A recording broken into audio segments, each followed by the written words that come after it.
Hey guys, welcome back. We got another episode here coming up today. Tony, and here's what's crazy about Tony Nelson. He walked into the studio, and I actually didn't know it was you, and I'll explain, until you got here.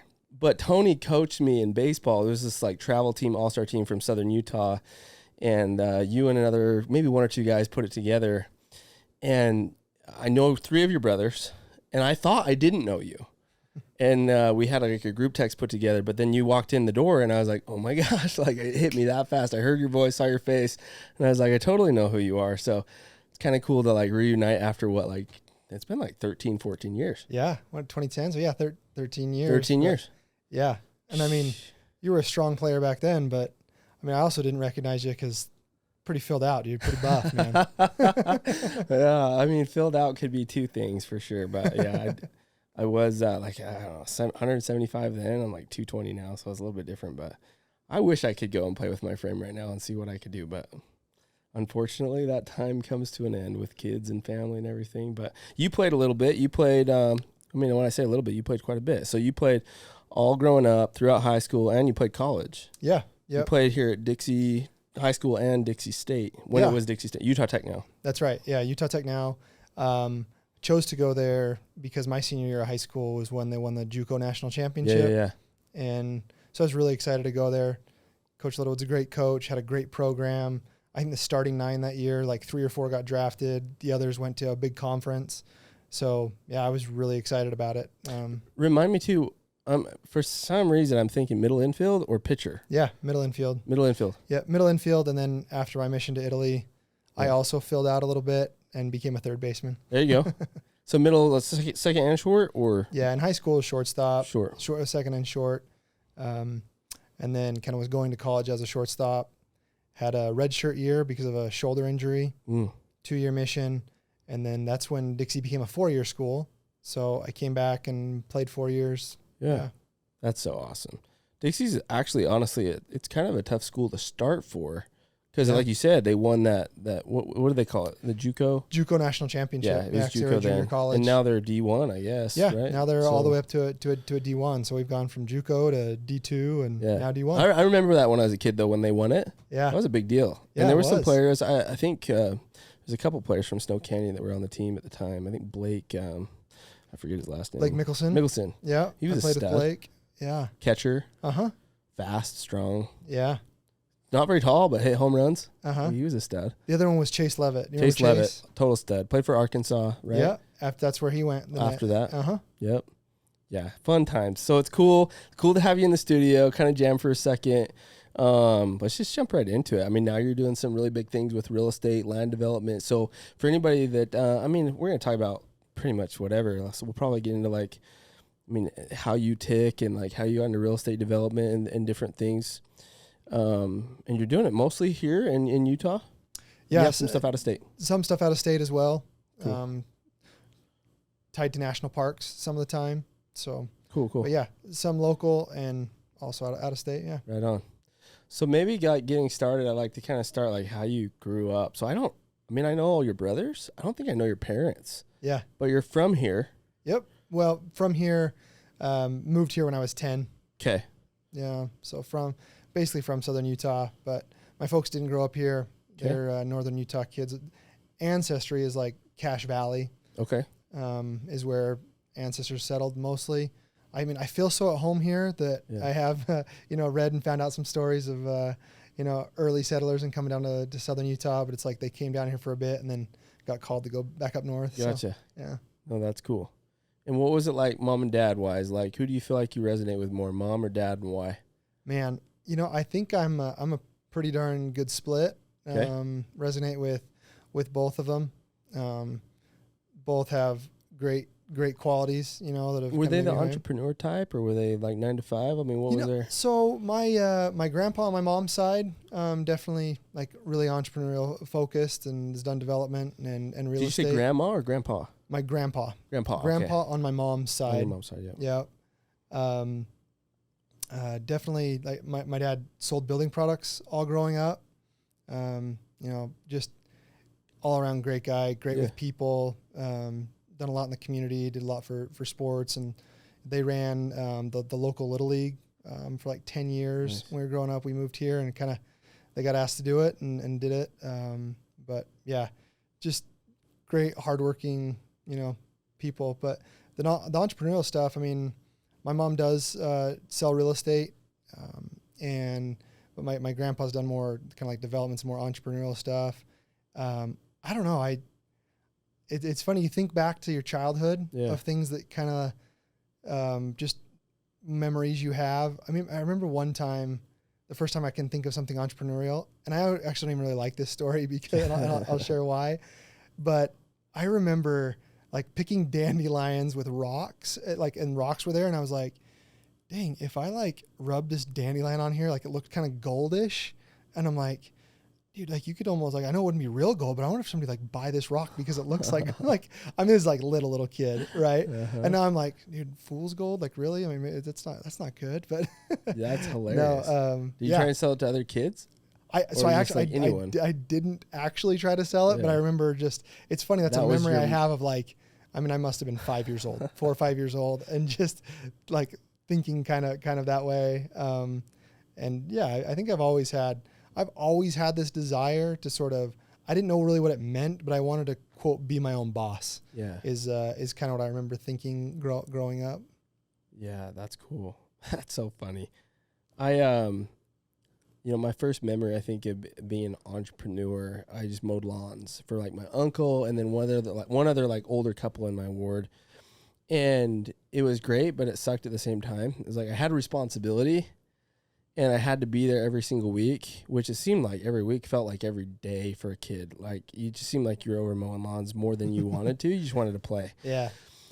But it kind of taught me looking back, like I own a moving company now where I have a manager that kind of like does everything for me. So I don't have to do the work, but I own the company. I make money every month. Uh-huh. And it was like, it hit me as a kid. Like, I don't want to be the one mowing the lawns. Like, I don't want to be, and so it's funny, like as a kid, it's hard to make it happen, but it's funny to look back at like your early entrepreneurial thought processes and how they've grown to today for sure. Definitely. Like your mowing the lawn story. Mine is in doing property improvements for hotels. I remember in high school, me and my buddies got employed to move furniture. And I remember like installing furniture and stuff and TVs and things. And there was a question that was asked of me one time when I worked at Intercontinental Hotels in Atlanta. And they said, what was a job that you had that made you think like, I don't want to like do this? And that was the same. Like I remember like, okay, I need to make something of myself because I don't want to be like moving furniture my whole life. Moving furniture, yeah. We had similar upbringings. Yeah. I remember thinking the same thing. Like, hey, the money's not terrible, but I don't want to move furniture and break my back. Yeah. For sure. That's way cool. So then fast forward a little bit, like you go to school in high school, college, like you feel like, I feel like baseball had a huge impact on who I am today. Mm-hmm. I'm sure you'd probably resonate. What do you feel like, through high school and college, what kind of helped you do? And we'll get into what you really do today, but like, what do you feel like you pulled from those times of your life? Lots of things. I think just like you hit it on the head, it definitely resonates with me as well, that it helped me kind of to who I am.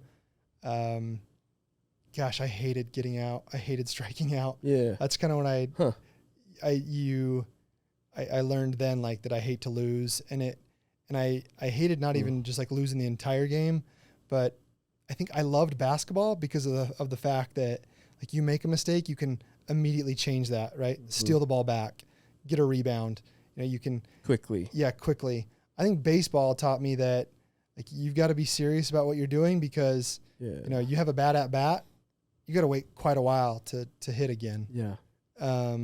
So you do the old adage of like you hit the ball 3 out of 10 times and you're good, right? There's also a lot of failure you have to deal with in baseball that I think makes you resilient.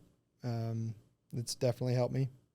I totally remember that as a kid and in high school, and even when I like played with you guys, right? Every at bat, I remember thinking like I have to be so present because the next at bat isn't going to come for maybe another 30, 45 minutes. Yeah. And so I really tried to work on like being present in the moment at that at bat because I don't know if you felt the same way, but there was at bats where I wasn't, and I just missed the ball. Like I would have had a home run, but I just wasn't quite there. I didn't give it everything, or I didn't load the right way. And I knew I should have, but I just was maybe a little aloof, Yeah. And then, you kick it in the next at bat and then you do what you want to do or something. But I feel like that applies so much to a lot of life, is that opportunities come, and I think they come often. But when you have an opportunity, if you don't strike, well, I don't mean that baseball terminology like a strike, but like if you don't take action right away, it's gone. Like it doesn't come back. And I think baseball taught me a lot there too. Teamwork, working with a team, I think that's different. Yeah. Yeah. Another one was, like we're talking about at bats. Yeah.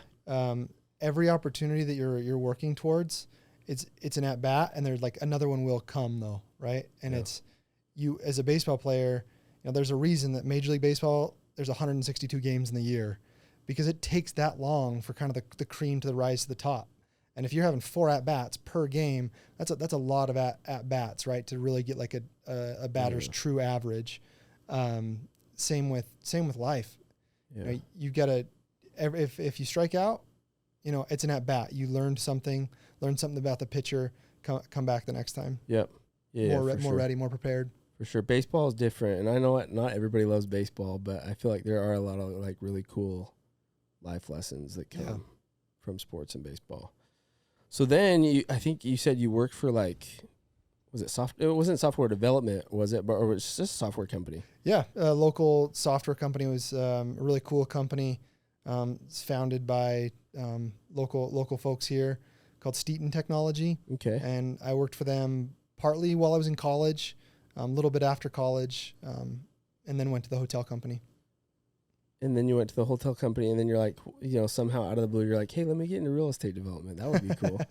They don't really like go together that close, right? But no. What got you into that? And obviously you've chosen to stay here. Why have you chosen to stay in that world? Yeah. So a couple of things.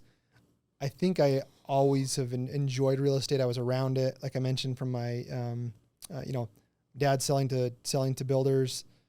My mom selling real estate, grandpa doing real estate. I was always around it, mostly in like the residential space, but knew I loved properties.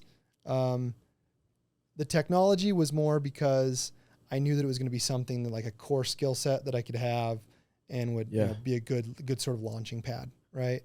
I definitely did make that jump, and it was just about wanting to learn. That one of the nice things is when you're at a large company, and even a small company, there's usually a thing called a personal development plan, where you get to say, hey, what you're going to do to grow yourself. And it didn't necessarily even have to be like in your core competencies of what you're doing for your job. So mine was always around development. Yeah. I wanted to do 2 things. I wanted to meet people, executives of the company, and those that were really like putting deals together. Yeah. If there's a new intercon going in a big city, why is that happening? It's happening because there's investors that want to do projects, there's hoteliers that want to do projects, management companies, and a brand that wants to have that brand. They want to be their brand to be on that building. And so I sat with those guys, learned from them, and learned from a hotel owner that was a consultant at Intercontinental Hotels as well. Always just trying to learn, That's cool. Work to learn, not to earn. Yeah. I love that. And then now we have, I saw, it seemed like somewhere in 2020-ish is when Zion Wildflower launched. Is that right? Out by Zion. Yeah, kind of the end of 2020, is when it really was. Were you nervous there? It was COVID. Yeah. So the VRBO time, it was for a little bit in 2020. I remember as an agent, a lot of people were talking about how travel shutting down. Yeah. Like, this is the heart of it, and you're just about to open. What was that like? Yeah, nerve-wracking. To say the least. To say the least, yeah. But it turned out to be a great thing. It was one of those where there's a part of the book by Dale Carnegie, How to Stop Worrying and Start Living. Yeah. He has a part in his book where he says, and it's maybe not him, because he compiles a lot of things from other people, but they say, write down the 10 things you're most worried about, put it in a drawer, come back a month, 2 months later, open up and read it again, and probably 90% of the things that you're worried about aren't even like on that list anymore. Yeah. Right. So that was one of them. Like I remember, a lot of, sort of sleepless nights, stressful. And I remember that like kind of line in that book came back to me and was like, all right, let's try it. And sure enough, this was kind of similar. So we opened up a little bit later than we anticipated, which wasn't a problem, but we opened up at a great time when travel was really booming in Utah because one of the only open places, right? So it turned out to be an okay thing. I was worried about it, but adage was true. Didn't really need to worry about it. Yeah, I remember there was a huge buzz. I'd get calls from investors all the time, like, hey, like I know, and they were sure, like all VRBOs, like they're overpriced, everybody's gonna fall, like nobody can go travel, and they leverage too hard and too far, and it's all gonna be at a discount soon. So let me know when you hear about all these foreclosures, and I'll go buy up some for cheap. I get those calls all the time. Yeah. And to be honest with you, at the time, I was like, it might be true. It could happen. Yeah. Right? It could happen. And, but there's obviously, I mean, I've done one project before, so I know it doesn't just like it's just boom, you like slap tents down and you're there. Like how long had you been working on it before? It was obviously before 2020. So at the time there was no COVID going on or whatever. When did you start? So, I mean, conceptually, it starts back to when I was at the hotel company. I'd say like rewind 12 years. Wow. When Airbnb was kind of starting. Yeah. And the concept of the Zion Wildflower really was, I noticed that the hotel companies did not like Airbnb and actually openly said that they didn't think it would work. They said too many risks. People want to have assurances when they travel that they're going to be safe. It's never going to work. Nobody's going to go stay in somebody else's house. The very next year, the global CFO had an entire slide about how Airbnb had started to take a little bit of a slice of the pie. Yeah.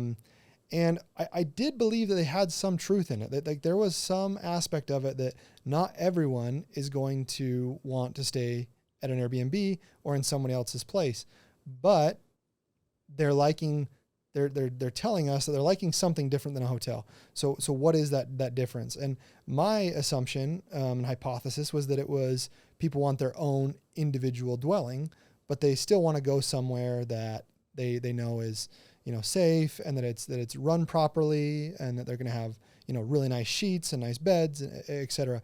So I was going to build an Airbnb meets a hotel. That's kind of like my conceptual idea 12 years ago. Yeah. Fast forward, obviously, a lot of things happened in between that time, put some other deals together, some student housing things, grew, learned, met new investors, made new banking relationships. And along the way also learned about glamping. Yeah. What is this glamping, And so learned about that, and same thing. I kind of took from that and said, okay, I see some glamping resorts that are really neat, but they're really for a niche audience. How do I build sort of something for everyone? So the neat thing about the Wildflower, it all kind of came together, 20-acre parcel where we were able to get a lot of density on it, and we could do different unit types.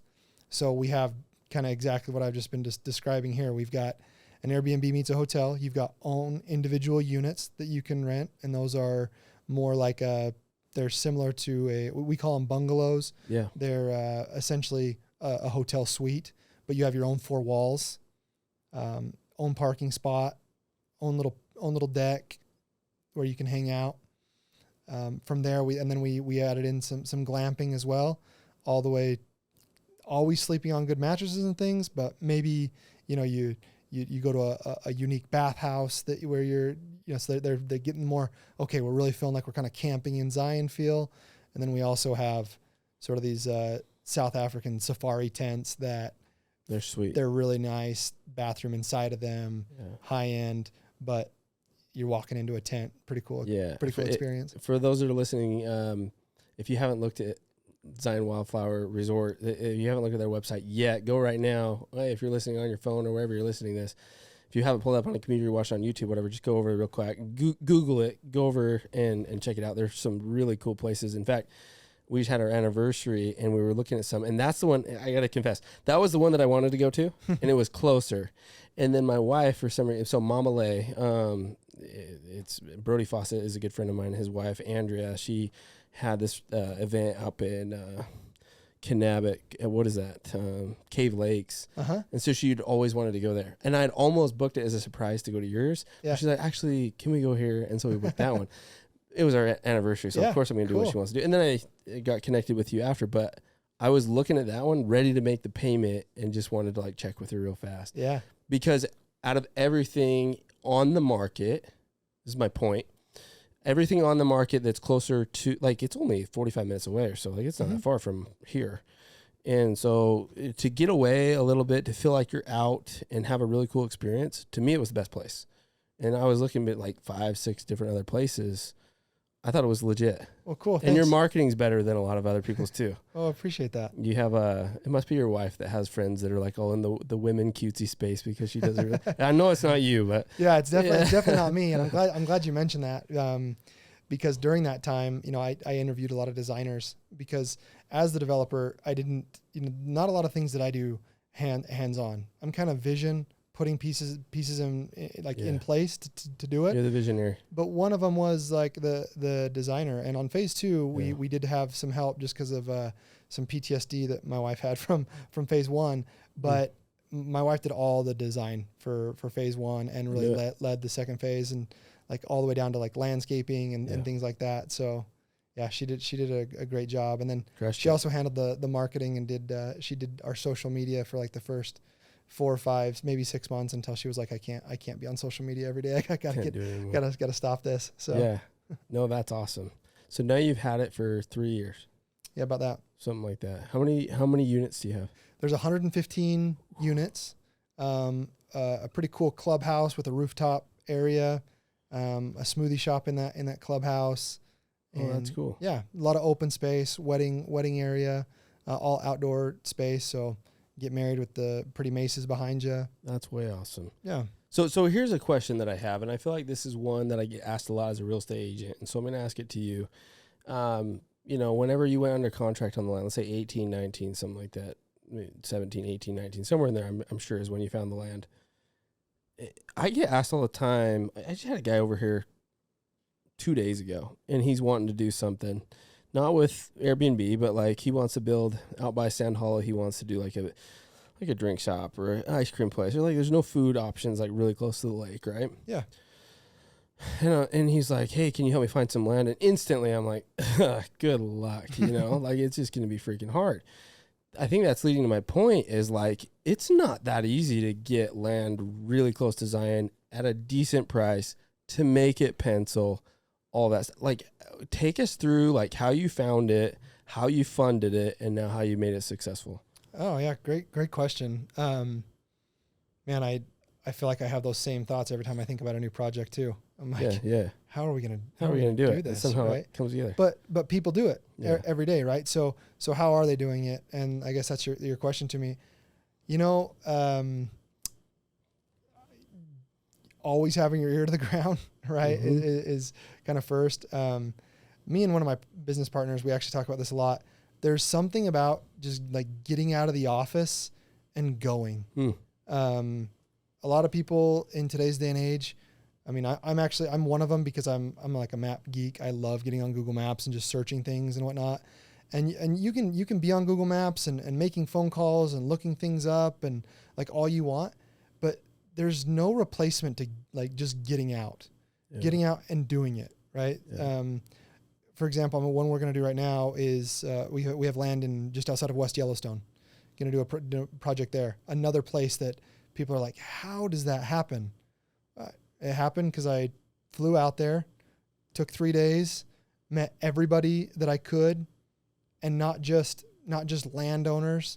I mean, I'd like go to a restaurant, ask if you can meet the owner, introduce yourself, just anybody from, we talk to guests that are staying at different places. We talk to owners, we talk to anybody we can. I mean, if I could, one thing that I love meeting people anyway. So luckily it's just part of what I do, but getting out, meeting people, learning, and something breaks loose. I love that. This is a little bit different, but the same. I say the same thing for real estate agents. Like, I see real estate agents that'll go and sit at their computer and they're inside working all day. And I've always had the opposite opinion. Like if I'm out, I'm making money. If I'm in the office, I'm not making any money. That's how I feel. Mm-hmm. And it's funny because that's true. Like I look at the agents in Southern Utah that maybe don't do as many deals comparatively, right, as for full-time agent. And they're the ones that are sitting in the office all day. And I think there is magic to that. I think for me, it first came like missionary work. Yeah. You realize like you got to just go out and talk to everybody. And that's something that we learn in Utah that I would say is a good thing. Yeah. Like if you lean into it and you just like trust the process of talking to everybody, it can totally lead to something cool like that. So that's awesome. Yeah. That's way cool. What do you feel like now that you've operated it?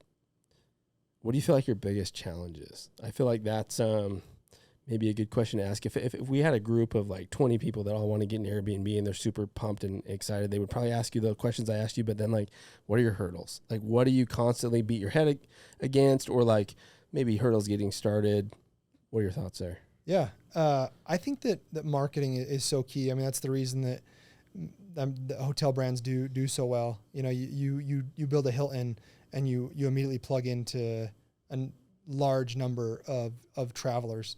Right. I think that you've got to have a really good marketing plan. And you mentioned it before, you feel like we have a good one. And I really appreciate that. But I also feel like it just always needs to be better. Mm-hmm. Always needs to be better. Always need to reach more people. I mean, for example, just last month, it was my daughter's birthday. She wanted to go into Zion, you know, take some of her friends. And it was a really fun experience, you know, especially because we live so close to it. A lot of people have like never been. Right. Yeah. And these are, you know, 11, 12-year-old girls. And they're like, no, I've never been to Zion National Park. Yeah. So people come from all over the world and we don't go. And we don't go. Yeah. Right.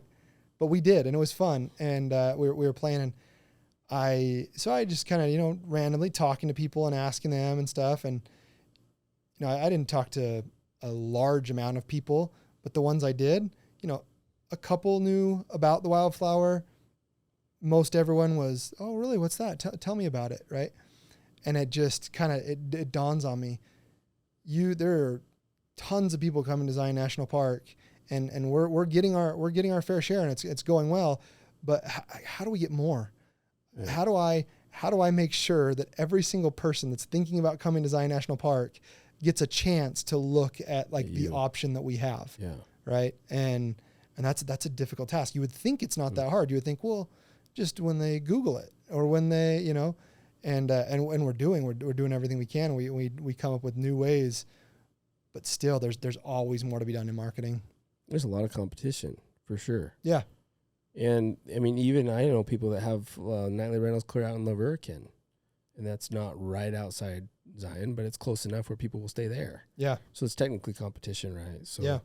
Maybe not glamping. Yeah. But and even more than that. Even more than that, when you take a look at Zion National Park, and where the travelers come from, you draw a wide circle around Zion, you know, because like you mentioned staying in Kanab, that's actually considered, you know, a place you can stay and drive into Zion. Yeah. Vegas, people stay in Vegas and just come as like a day trip to Zion, right? Yeah. So yeah, it definitely is a wide I would have never circle. thought of that. I would have never thought that people would stay in Vegas to go to Zion. Yeah. I mean, I don't think that it's like their number one thing, right? But let's say that they're coming into Vegas for a week. They stay there. Casino. They want to go see some shows. Yeah. And then, I'm close enough. Yeah. And then they get this tip or there's a travel company in Vegas that's like, hey, we'll take you to Zion 2.5 hours for a day. Yeah.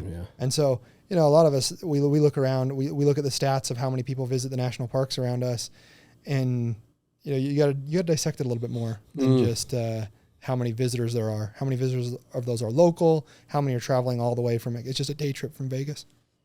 That's interesting. So it's funny. Rewind. I asked you what your biggest hurdle was, and your answer was marketing. Marketing and making sure that you're always thinking of, where can we go next? How can we get better? Yeah, new ways to just market. Constantly shifting and marketing. That's just changing. That's cool. Here's another question I think that people would ask.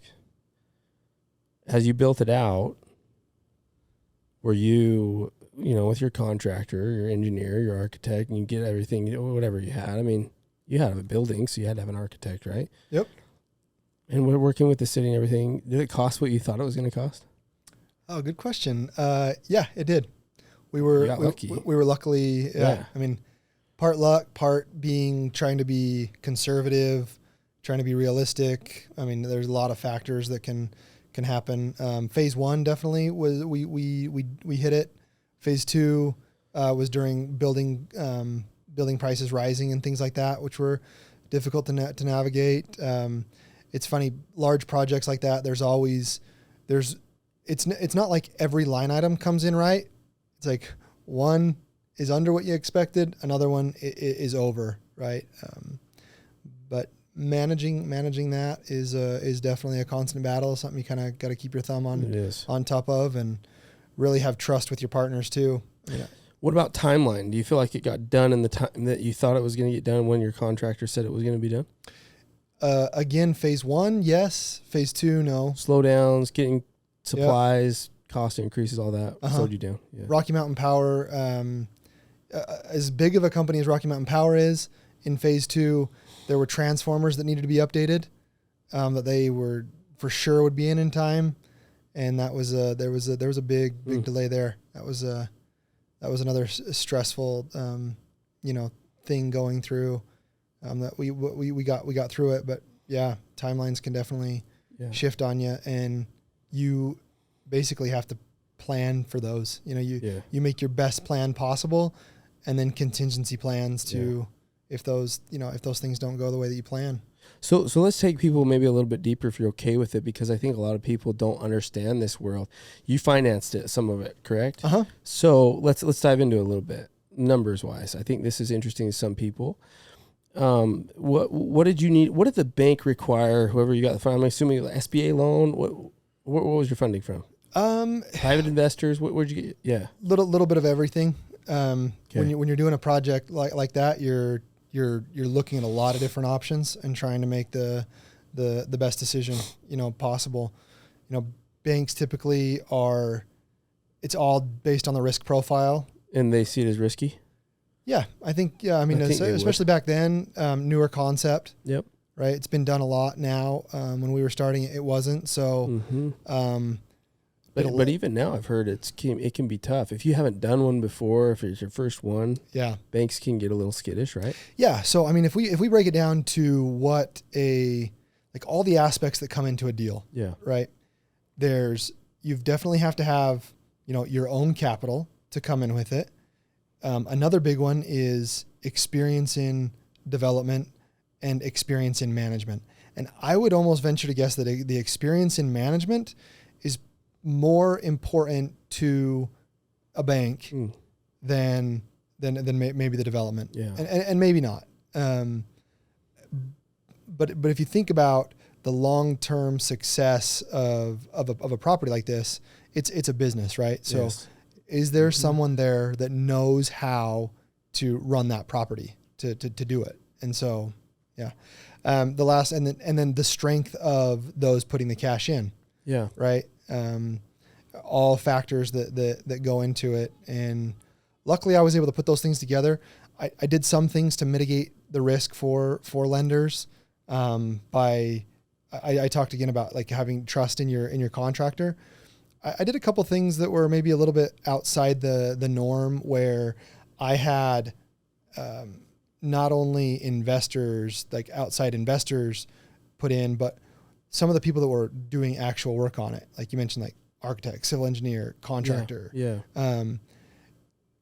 I asked some of them, not all of them, but the ones that I trusted and wanted to be partners with, to not just take it for sweat equity, but actually write a check before the project happened, right? So think about that. You're an architect, you're going to do the drawings for me, and I'm not saying, hey, do these drawings, for free for me, and that sweat equity is ownership. I'm saying, before you do the drawings, are you willing to write a check to this project? And that helped in a lot of things. It helped me gain confidence, because I thought, all right, if these guys are willing to put their capital in before, they obviously think it's a good project. And it helped with other investors, telling other investors, hey, the architect or the civil engineer, they want to be involved. And so totally the herd mentality, right? If everybody's coming in, then it must be good, especially the professionals. Yeah. How much How much of your own money, or how much money did you raise, I guess? Like, was it 20%? Was it 15%? Like what? And then how much are you leveraging? It's been I'm trying to think now. The numbers are, the numbers are, they've changed since from phase 1 to sure. phase 2. Typically, like for listeners that kind of want to know for looking at what a typical project is, I mean, it's not uncommon for a bank to want 35, 40% on a project. On a project like this. Sometimes 50%. Yeah, it's not like doing a home. Yeah, definitely not like doing a home. No. And what about land? So did you go buy the land, find cash to buy the land, leverage the land towards the building costs? Like how did that all go? Yeah, one of the reasons that I love development is and building new projects and things is that the term "there's a million ways to skin a cat" has never been more true. Yeah. Right. So there's a bunch of ways to do it. And you've really got to find the one specific to that project. Yeah. I mean, I just actually, driving over here, was looking at a piece of ground that, there's dirt moving on it now. And, I missed out on that one. And, I had a certain way that I needed to do it for it to make sense for me. And it wasn't about purchase price. It was just exactly what you're saying. It's there's a million ways to skin a cat, like having the landowner leverage the land as a partner. I mean, you've got to find the different ways that it works. Luckily for this one, the stars aligned, if you will. We were able to do the way that it needed to be done for the project to be successful. And, all the groups that it takes to make that project happen were kind of on board with that. I like to take an approach of partnership, especially with municipalities as well. I think sometimes, a lot of folks can walk into a municipality and think of it as, hey, I need to get this project done, and tell me what I need to do to get it done, and let's get this through. Yeah.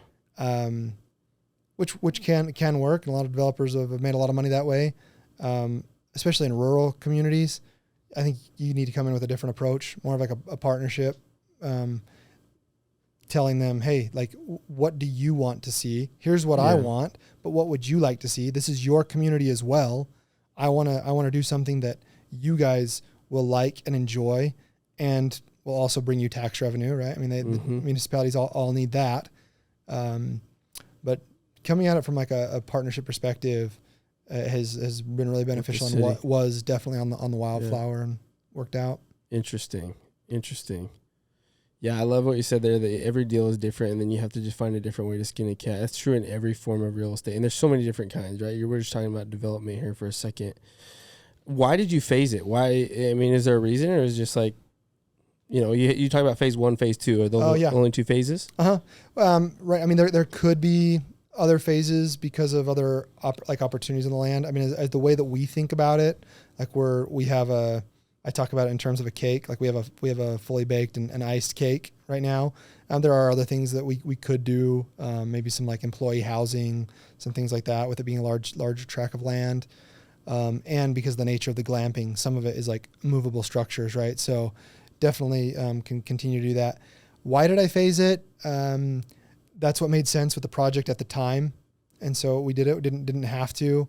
We also did phase 2 rather more quickly than we thought we would have. Yeah. And then I guess like I like phased approaches to things, also because you mentioned my software product management background as well, not development, but software product management. And in that you do things in cycles, quick cycles, and you develop, you test, you learn, you iterate. Yep. And so that's just how your mindset was. Yeah. Let's make phase 2 better than phase 1. Yep. Exactly. Yeah. And let's learn what people want. Have them take surveys, get feedback. Yep. Make it bomb. Exactly. I love that. I was with like video courses, right? I was building out a video course, and I thought to myself when I was building out the video course, like, oh, let me just do all 12 weeks all at once. And somebody's like, dude, are you stupid? And I was like, what do you mean? Like, I don't have anything to sell if I just do like 1 week, right? Like, no, you do like week 1, week 2, and then you pre-sell everything and you release 1, 2. It'll do 2 things. One, It'll fire you up to get week 3 and week 4 and stay ahead and actually do it. But the other thing is then you'll get feedback, like you're saying. Uh-huh. And I think that same thing applies to so many things, to people that are listening right now. I want to say one other thing that you've kind of hit on, and I just want people to be able to listen to this real fast. I think that people's goals are so much closer than they think, but they treat it in their mind like they're so far away. And so they act in accordance with that belief system. That, one day, maybe in 20 years I could go and do a glamping project or any kind of real estate project, because I don't really know right now, but one day I'll figure it out. And you kind of mentioned, like, I asked you a question, like, how did you find it? How did you do this? And how did you get involved? And you're like, I like being out. I like keeping my ear to the ground. One of the other things you said was, like, I like talking to people. All of those things get things in motion, but I see way too many people just talk about it. And it goes back to that, like, stay in the office thing. They just talk about, one day, or I want to. And you're really just telling your subconscious mind, like, I'm not that yet. And I don't really want it.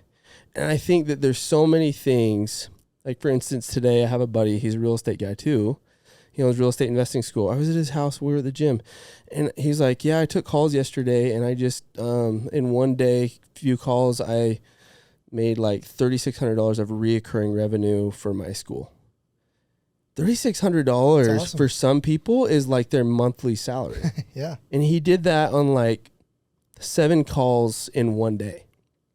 Like the things that you can accomplish. And he's 32. And I've known him since he was like 14. He's no different than you and me. Yeah. He's not any smarter. He works hard, but like it's the belief system. The difference in him is that he has the belief that he is that and he can do it. Yeah. Right. And he's probably made like incremental gains just over time. Totally. It's the 1% better every day. It's the, like, make progress every day. These large projects and any project you're doing, like, it was better that you started it 10 years ago, but it's also the next best day is today. It is right now. Yeah. Totally. It's best to plant a tree 20 years ago. Next best time is today. It is today. And just making those simple little things, and you've got to even start with that in your personal life with just trusting yourself. I love the book by Stephen Covey. I think it's called The Speed of Trust, where he talks about trust being an economic driver, not just like a good attribute that a person in business has. And that starts with trusting yourself. It starts with, hey, making commitments and then keeping them to yourself. Yeah. And that it translates. I heard something the other day and I really like this, so I'm gonna share it. There was somebody who told me that they read a different book. I can't remember which one it was, but it was like set stupid goals. And that might be the name of the book or whatever they read. Anyway, it's a good title. Set stupid goals. And the idea was that you're like totally attainable goals. Like, I'm going to look at these cracks on the sidewalk and I'm going to step on 3 in a row. Like, that's totally attainable and super easy, right? Yeah. Or like, I am only going to wear these white socks today. And then you put on white socks. Okay. Like, stupid goals. Yeah. They mean nothing, not going to make you any more money, not going to really make you a better person you think, but it does, because it gives you the same hit. Like, when you're talking about trusting yourself, doing the things you say you're going to do when you say you're going to do them is, like, to me, the measure of a man, right? Yeah. Being honest and truthful and doing the things you say you're going to do when you're going to do them.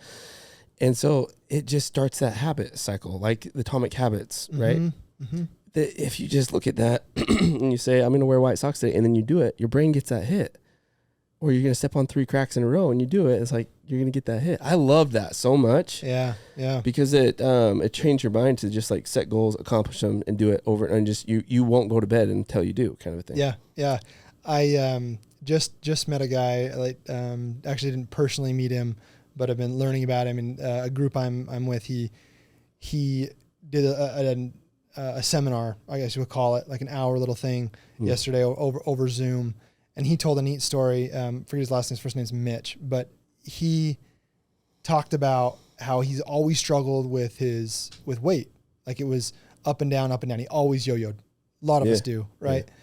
But he said one day he just told himself, I'm just going to work out for 8 minutes. Cause he would always like go hard and then stop. Right. Yeah. So one day he was like, I'm just going to work out for 8 minutes. And he just started doing it over and over and over. Then he signed up for a 5K because I think that the 8 minutes must've been running. He goes and enters his 5K, gets done with the 5K, and he's just shocked because he takes third in the whole 5K. And he's like, I didn't set this crazy goal of I'm going to take third or I'm going to take in the top 3 of this 5K. Yeah. He just told himself, I'm going to go run for 8 minutes. Huh. And that's like the only goal he had. But simply doing that over and over, got him to that point. So I love that. True. Yeah. It's so true. Your habits are inevitable. And I love thinking about that. Like the habits that you have in your life currently, you have inevitables that will show up in your future. And it's either good or bad. There's good habits and bad habits. And it's inevitable that one day you're going to get there. The best example I can think of is like calories in, calories out. If you ate the same thing every single day and you were at a caloric deficit for, let's say, 3 months, you are going to lose weight in 3 months. It's inevitable. You may not see it at first. Your body's going to want to hold on to it, blah, blah, blah. But if you follow that every single time, which is difficult, it's easier to say, you will. It's science. Caloric deficit, you're going to lose weight, period. It's going to happen. And in your life, your habits are the same way. You just don't see them. And they grow in their root system first, and then they start to sprout and all that. Yeah. But I don't think we look at that enough. I don't think we think of it that way enough. And sometimes going back to my point, I think we think that it's further away than it is. Mm-hmm. Yeah, it might take a year, but we don't think in a year, man. Like we don't think like a year out. Yeah. We think a week out at best, maybe a month. And if we do think out a month, it's like 1 or 2 things on our schedule. That's it. Yeah. Right. But we're not planning for a year, let alone 5, 10, 20 years, right? We're not thinking about those things. No, we're not. And we also don't necessarily, there's also, it's been said, people overestimate what they can do in a year and underestimate what they can do in 5. For sure. Same principle, but just start. Yeah. Just start doing one thing, Small one thing a day habits. towards your goal, whatever that is. You want to buy an Airbnb? Then you better be looking at it tomorrow. And the next day you looked at 1, maybe look at 2. And then the third day you're doing something more and, making some sort of progress to it. Yeah. And exponential growth's a real thing. Yep. It happens. Can I say this too? Quit freaking talking about it. I'm so sick of that. I have it all the time. Hey, I want to do this. I want to do that. If you're the one that's constantly asking 10 different people, hey, I have this idea. What do you think of it? Should I do it? You're the problem. Like you will never get there. Because all you're doing when you go and talk to somebody like Tony or whoever, and you go and ask him these questions, you're doing 2 things. You're looking for validation, but you're really getting a hit, like a dopamine hit. Oh, Tony thinks it's a good idea. So now I'm going to go tell my mom. I'm going to go tell my dad. I'm going to go tell my uncle. And I'm going to go tell whoever. I'm going to pitch them the idea. And they're going to love it too. And I'm going to get more dopamine hit. But you're not doing anything. You're actually tricking your brain to think that you did it, which you've done nothing. And then you never take action. Quit talking about it and just go do something. Yeah. I'm so sick of, I have to go on that rant. Go get your GSD degree. Get stuff done degree. Get shit done degree. I'm going to put it on a shirt. I'm going to do it. Yeah. But the guy that I was working on with doing it with, he was like, are you okay? Like if it says that, I know you're like a religious guy, and I'm like, hey, it works for everybody, man. Get stuff done, get shiz done. Hey, GSD works for everybody. Yeah, it does for sure. For sure. I think that's the first time I swore. You made me swear on my podcast. So that's funny. Hey, Mom, sorry. All right. That one's over. At least we checked that one off. I was gonna bring up one more thing, and I heard this the other day, and so here's another thing I feel like that you can use for motivation to get stuff done. And I heard it from Alex Hermosi. I'm going to share it here. They did a study with a rat. And I love like any discussion that starts with like, we did this study on a rat. I like perk up. I'm like, oh, that's cool. They tied a string around the rat and they put it in a box. Okay. And they starved the rat. And so it was just this really hungry rat in a box, and the string was tied to a machine that calculated, like, for lack of a better term, like the poundage of how hard it was pulling. It was calculating how hard it was pulling against that string. Okay. So again, starving rat, They opened up, it's a pretty big box. They opened up the front of the box, can't see anything, but they start to pour in aroma of cheese. You can smell cheese. There's no cheese there, but you can smell cheese.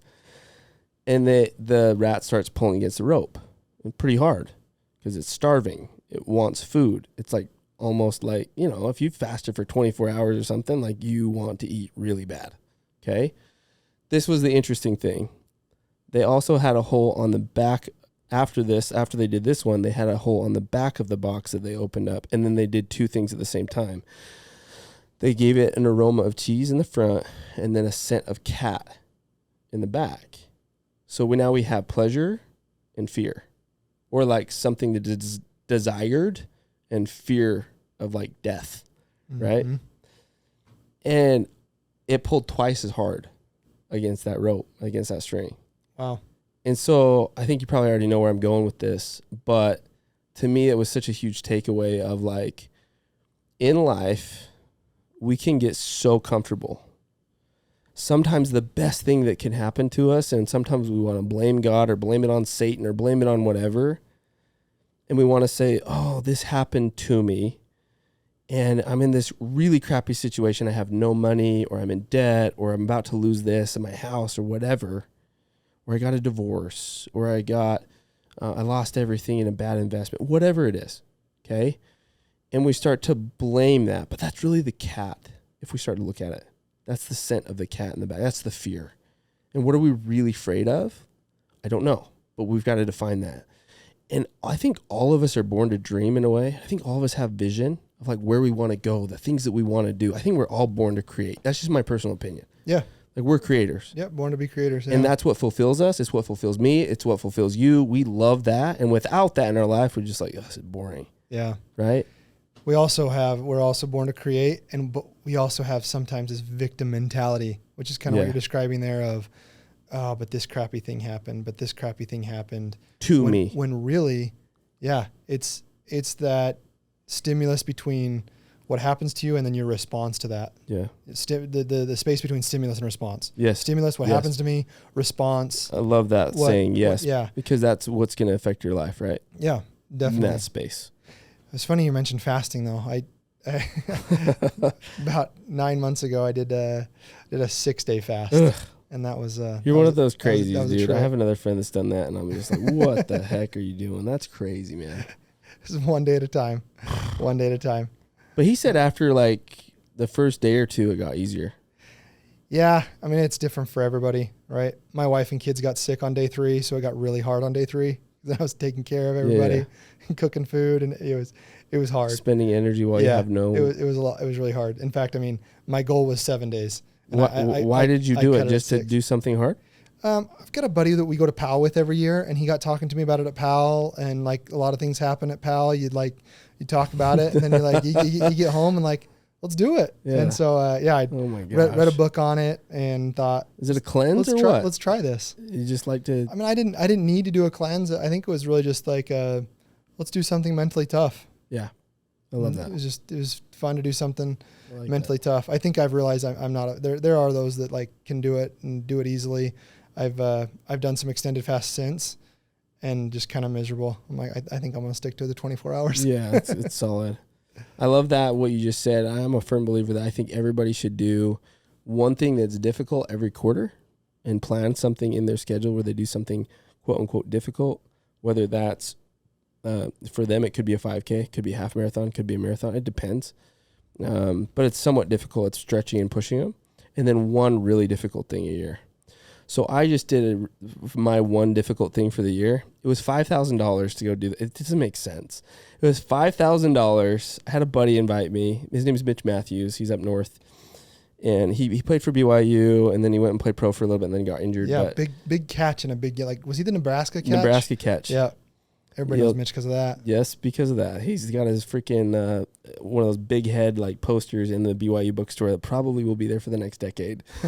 Not a day goes by he says that he doesn't think about that catch. But he invited me to go, and my first thought is like, well, how much is it? And he goes, $5,000. I'm like, why the heck am I going to pay $5,000? Because this is what it is. It's 30 miles all uphill. I mean, it's like climbing the elevation. That's why it's called the Everest. It's like climbing the elevation of Mount Everest. It's 30,000 feet in the air that you're climbing in elevation. But you go 2.3 miles and then ride a gondola back down and do it again. And you do it 13 times. Wow. And we're talking like straight up. Like Dang. super difficult. We had people, Mitch has done, he's done an Ironman, but there's people that have done marathons, Ironmans, ultras, and they're like, this is the hardest thing I've ever done out of all of those. And you just barely did it. And we just did it. I just did it 2 weeks ago. Wow. And I learned so much from that, man. Just from doing something hard like that. I came back and like tasks for work were easy, right? I felt more fulfilled. I totally did. Like, cause I finished and I completed it. It was something difficult. I trained for it, not as good as I should have, but I still did. And I completed it, right? And then just also seeing like all the parallels in life from that event, you learn so much. One of my biggest takeaways, I'll share this. One of my biggest takeaways is this. When we're getting towards the end, I had a lot of people, we'd ask them like, hey, what lap are you on? And there's only maybe like 4 hours left to do the hike. And every lap for them was probably like 2 hours up. Okay. They're like, oh, on lap 8, but they need to get to 13. So I know they're not going to finish and get the Everest mark, right? And without fail, everybody that said that, it was like, but I did my best. I did my best. And they get this smile and they're just like so chill about it. And I lost it in my mind, and not to them, but I'm like, are you freaking kidding me? You paid $5,000 to lose? Like, that's your mindset? Like, you paid $5,000 to be here knowing how hard this was going to be, knowing the specs, and you're okay with saying it's your best to get 8 laps in? That means you slept for 8 hours last night. I slept for 3, right? Like, there's people who didn't sleep and went straight through. Wow. There was a girl that I knew that I met right before the event, and I'm thinking, I'm going to be honest, maybe she listens to this too, because now, like, we followed everybody on Instagram that we met, whatever. I hope she is listening to this, because this is a shout out to her. Her name's Amanda. Holy crap. I got to be honest. At the beginning, I'm like, she kind of is dolled up a little bit. I don't know. She had like cowgirl boots on and stuff. Like, I don't think this girl's going to finish. I just don't think she is. She didn't sleep. She finished with 15 minutes left in the 36 hours. Yeah. I was freaking fired up for her, because she didn't quit. So in life, like, where else is that showing up? I think that's my point, Tony, is like, if you're the one that's saying like, oh, I gave it my best, and you say it with a smile on your face and you're not pissed, you said, like, I hate to lose. I remember you saying that, because I'm the same way, and that's why I remembered you saying that in this podcast. You gotta hate to lose. You shouldn't be happy and excited about the fact that you gave it your best and you got 8 laps. And I know people are going to like hate some of this about like what I'm saying, because it's not the way that a lot of society works, but I truly believe in it. Like, and it's more of just like a personal development thing of like, yeah, you get another shot like an at bat that we talked about, but be pissed about it. Go home pissed so that you work on it, so that you change, and that you're actually like in your mind, you're like, I know I need to get better, instead of like this, you're just like naive to the fact that you suck.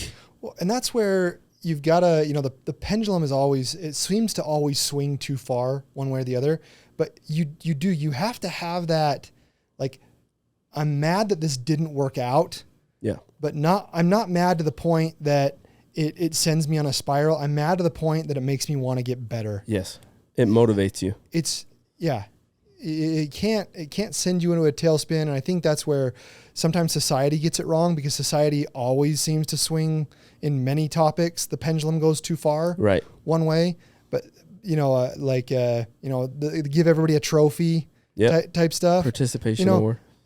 I do get it that we need to be teaching kids that it's not only about winning, or that, but the pendulum can't swing both ways too far. It's got to be about, yes, there's good sportsmanship, but you can also be mad that you lost. Yeah. Because that's what drives you. Those emotions are what drive you. Yep. Is it wrong to be fearful? No, it's not wrong to be fearful. It's wrong with what you do with that fear. Yeah. If that fear doesn't drive you, if that fear cripples you, okay, now it's a problem. Yes, so good. Because nobody has this invincible, like, I just don't have fear.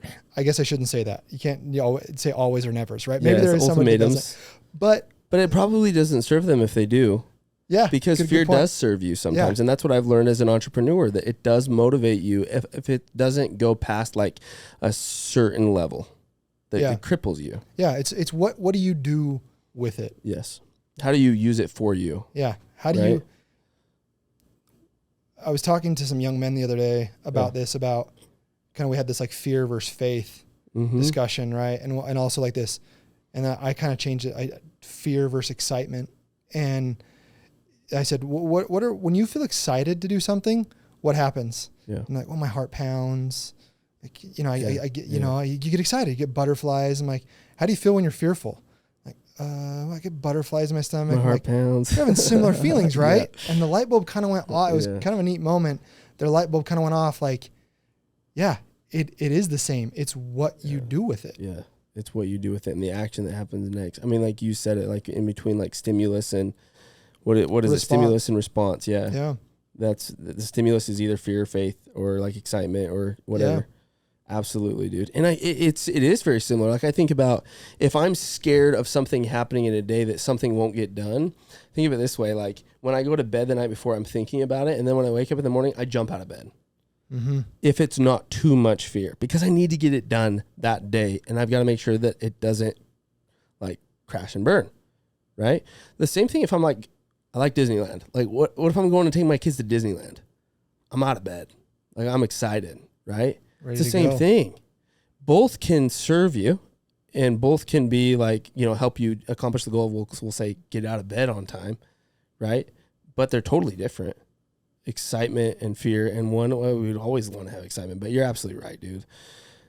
So many good little points. I hope people are listening to this and those little points, because I think it's all too common in the world today that we live in, that people make excuses and they look at life that life happens to me, not for me. And literally everything can be a happen for you. There was a guy on Instagram, which I don't disagree with him, and he's somebody that follows me, and he might listen to this too. And so I don't disagree, but it's just how I choose to look at it. So I said something, I posted about how like I was involved in this explosion, and I almost died about 4 years ago, and how I believed that God put that in my life to help me grow. Okay. And he kind of reached out and said, hey, here's this scripture that in his opinion was that the devil actually did that to me. The devil put that in my life, but God helped me pull through it. And I got to be honest, like I have a zero problem with him reaching out to me that way, but it's okay to disagree. My 100%. Belief system says, I don't care if it was the devil. I'm choosing to focus on the fact that like the positive. Like God is on my side. Like if that's the case, I'm just completely ignoring the devil, because I don't care about somebody that's trying to get in my way. I'm only my focus is on the person that's helping me. Yeah. And it's the same thing with your friends and your family and the people you associate with.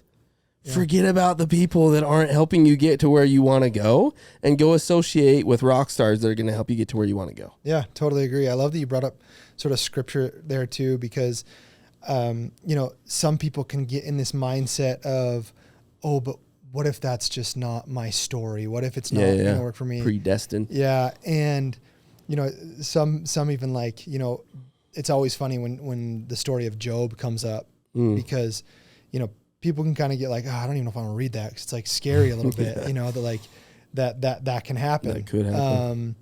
But I kind of had this thought the other day I wanted to share, that it's actually a pretty selfish or like cocky thought to think that you're going to be like Job, because let's look at all the scripture that was written and how many accounts we have of where, you know, follow the commandments, do what's right, you'll prosper, or that the good will happen for you, right? And then we have like Job.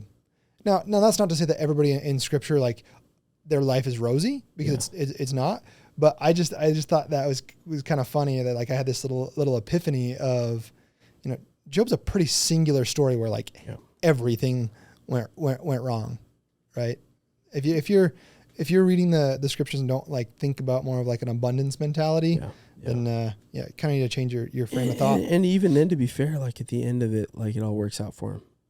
right? He gets basically all back and more. Oh, and more. You're right. Even his story, he gets. But you're right. You're right. I think we focus. It's what we choose to focus on, right? It's happened to me, and that's an extreme example. So I think it's a great point to bring out. I've thought similar thoughts when I think of that story. Like, I don't want that to happen. But it's almost like you have to lean into pain. I've had the belief system for several years now that everything good in my life has come on the other side of pain. Everything. Yeah. And everything good is on the other side of pain. And so it's like when pain, or we'll call it trials, or just like anything that's getting in your path, like comes and knocks on your door, you should open the door and be like, oh, hey, I expected you. Like, I knew you were coming. Because I know that, and now in my life, like, that just comes when I'm on the right path. Because it's a constant. I have this belief system, Tony, that there's a set of universal laws that are set up, and one of them is that adversity will exist in this earth life. Yep. Period. Yep. Eternal truth. We cannot control that. And God, in my opinion, just understands that law. He just knows that it's going to happen. And so he's just like, hey, I'm going to help you through all of it. Like, and you're going to be better. He knows what we're going to be as a result of that. But I almost feel like, Tony, like if we really were like up thinking about like coming down to earth before, and maybe we were, maybe we weren't, who knows? Like, I don't remember, you don't remember, but let's say we were, and we looked at it and go like, I just got to make it through the pain. I know that there's going to be adversity this whole time. I can't avoid it. I can't run from it. I can't try to like get less of it in my life. I just got to like lean into it. I got to be okay with it. And that's actually, in my opinion, and what I've learned in life to this point in my life, is it actually is less scary. It's less painful. There's more growth, and I enjoy it more. There's more fulfillment of just going through the pain instead of prolonging the pain and just kicking the can down the road or kicking the rock down the road, and it's just going to show up later. Isn't it the bison or the buffalo that they watched and they ran to the storm, not away from the storm? Yes. Yeah. Same kind of what I was thinking about when you were talking about that, like leaning into adversity, leaning into pain. Yes. Good is on the other side, because when they run to it, go through it. You know, they're through it. They're through it quicker. Absolutely. Yep. It's a universal truth, and I think if people can just like, it's scary. That's why I have a cold plunge in my garage. Do you? Yeah, that's awesome. It cost me $5,000. They're not cheap. I don't know why. I need to knock them off because they don't need to be $5,000. But it's one of the things I get in every single day, and I hate doing it every single day. But I love the fact that I hate doing it because it makes other things easier. Yeah. You know what I mean? That's why you should do something hard every quarter. That's why you should do something really hard every year. That's why you should constantly be pushing yourself to do hard things versus how can I make my life easier? I think that's why, like, I think it starts that way for a lot of entrepreneurs. Like, if I make more money, it will solve my problems. And if I solve my problems, I'll have less pain. Does that make sense? Yeah. Like, I feel like a lot of people start there, but then you kind of quickly realize, like, you can't avoid the pain. No. You just have to be okay with it. Yeah. Because you can't control that. No, it's out of your control. Totally, it's out of your control. So you got to lean into it. Lean into it is a good phrase. Yep. Last plug, and dude, this has been good. Like we started out with like, hey, your life. This is what you got going. I think we got some gems on. Like if anybody wants to get into like development and stuff. And at the end here, we'll tell people where to find you and how they can reach out or whatever. But my favorite is honestly just this stuff. Like how do you get the mindset to get where you are at? Because you're programmed a certain way. Talking about software for a second, like you have a software that you run in your brain right now that's gotten you to where you are. Yeah. Like true or not true, it's true, right? And that's us as humans. Like if you want to get to where Tony's at and doing what he's doing, like you need to run his software. The quality of the thoughts that he thinks, you need to run those quality thoughts if you want to get to where you're at, right? And so that's why I love talking about it. I totally feel like it relates, but anyway, little plug. If you're not involved in masterminds, get involved. Like, I don't care which one it is. Just start getting involved. Like, if you're not in rooms with higher level thinkers and people, it's really hard to just, like, pull it out of yourself. Yeah. I think, like, before we were talking, I think it was before we started this, maybe it was on the podcast, but I think it was before. It was like, people like you just give people permission to be able to go and do what you've done. Yeah, I hope so. I hope so. And because there's countless people that I felt like sort of gave me permission. Yeah. You know, as I was trying and working to get in this mindset and to start projects on my own. Yeah. For sure. Yeah. get around higher level thinkers, people that are already doing big things, and it's just going to rub off on you for sure. Where do they find you? I said I would get there. So wrapping it up. Yeah, I'm only on really on LinkedIn. You can find me on LinkedIn. Cool. Managing partner of Zion Wildflower, Tony Nelson. Okay, so that's where if they want to send you a DM, go to LinkedIn. That's right. Okay.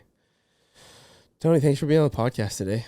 I love podcasts in general, but this has been a good one. I hope people got a lot of gems. I think if they listen to it this far, they've gotten some things that will help them. So, biggest thing I'll say at the end, quit talking about it. Just do it. Yep. Especially in real estate. I see it a lot. There's a lot of moving pieces. Just start putting the pieces together. Yep. Get out there. Thanks for having me, Eric. This has been a lot of fun. Yeah, man. It's good to connect again. Yeah. I wasn't expecting this. My ex-baseball coach shows up at my house without even knowing. So just for one summer, but it was a blast. Guys, if you feel like you got any value out of the podcast today, share it. Share it with your family, your friends. Give us a follow, like, subscribe, give us a rating. Only if it's a 5-star rating and a review. If it's not a 5-star, don't waste your time. It's not worth your time, I promise. All right, guys. We'll see you on the next episode. We'll catch you next time.